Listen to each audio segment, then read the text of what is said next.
Hey artists, let's talk about making clay charms. So, before we get going, I can show you my finished work. It's not easy to see from the top down, but you can see that I have 5 charms hanging from a middle piece, not sure what to call this, which also has a place to hang it from as well. So I didn't get around to making my string to hang the whole set of charms from, but you can see that each one either has a loop on it that I can attach a string to hang, or has a hole in it that I can attach a string to hang.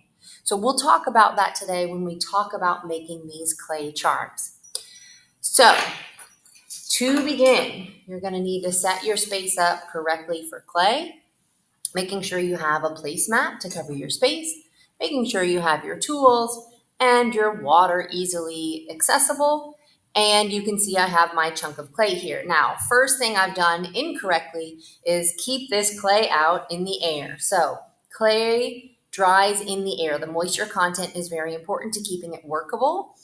So when I'm not using my excess clay, because I won't need all of this for one charm, I need to put it away. To begin a charm, I need a chunk of this. People change the size of their clay in a variety of ways. These fettling knives or knife tools are very easy to cut a small chunk off with. And then this extra chunk of clay needs to go in a plastic bag. And I can either seal the bag or I can just wrap it very tightly so that my clay stays soft and workable for all future charms I want to make. Now, I have a much smaller chunk, which is probably a better size for making a charm. Charms aren't generally that enormous. And I want to make that charm into a, let's say, rainbow. So a rainbow to me would be something that's pretty flat overall, although you could make it, actually, I think I have a better idea already now that I talk about it. So I'm going to use my fingers to make this a little bit thinner. You want to keep the thickness of your clay roughly a finger thick. So you have anywhere from a pinky, which is kind of small, all the way up to a thumb, which is much chunkier. So I'm going to make this about pinky thin, and then I'm going to use my knife tool to go ahead and cut the sides so they're flat. And then I would like to bend this whole shape, if you can see from the side, into a rainbow. And then my rainbow here can be sculpted into a charm. Now, this is a useless charm because how on earth would I hang this thing? I could tie a string around it, but that would look kind of goofy. So when you're making your charms, you really kind of have two choices. Probably the simplest would be just to put a hole in something. So the needle tool, which you should be careful with because it is sharp, is a great way to go ahead and just put a hole in something.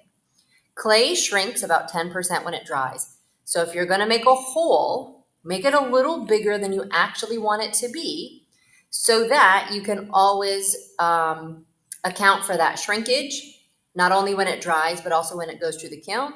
You don't want a hole that becomes impossibly tiny to put a string or a thread or a yarn through when it's time to hang your charm. So now this would work. The other option I have for this is I could also attach a loop at a top. So say I don't want to have a hole in my charm, but maybe instead I would like to add a loop. So we'll just smooth that back over so it never existed, which is easy to do when your clay is very fresh. It's going to be much more challenging to do when your clay is not fresh. The other thing you want to watch out for when you're doing something like that, smoothing stuff back over, is making your clay thinner. So I've sort of squeezed that down a bit, and that could make my rainbow very hard to manipulate. Now, if I want to put a little loop up top, I'm going to roll it into a coil, I think. So you can roll it on the table, something tiny like that. It's probably easiest for me to roll in my hand. And I want to put this nice little loop like a double rainbow. Ooh, those are extra special and extra lucky if you see a double rainbow. I want to stick it on the top, so it's something like that. Now, when my clay is damp, I could probably just stick it there and say, look, I finished it, teacher, yay! But when my clay dries, it's just gonna fall right off. So the most important thing to remember with clay and attaching multiple parts is you have to score, which means scratch. You have to add water, or slip, which is sometimes a mud substance that potters will make, but it's a little too much work for us to maintain in our classroom. So score both parts that are going to be attached, water on both parts that are going to be attached, and then you have to smooth them together. So I'm going to put these together, and you can still see some evidence of where I scored, but that's okay. That's when you go ahead and you use your tools to smooth it together. Something teeny tiny like this charm, I'm not going to be able to use my fingers. If I was sculpting something larger, I would be able to use my fingers. Now you might notice that I'm starting to get a crack in that tiny little thing that I rolled out. That's because it's smaller than a finger. So it is possible to make clay structures that are not as thick as a finger, but they're a lot more finicky to deal with. So if you want tiny things, you have to be very careful about managing the moisture content and not bending them when they begin to dry, because then they will just break. So once I've smoothed the seam, so your 3 steps are score, slip, and smooth, then I can just go ahead and work on sculpting my overall forms here. So you have a variety of tools in your cup that can help you with your sculpting.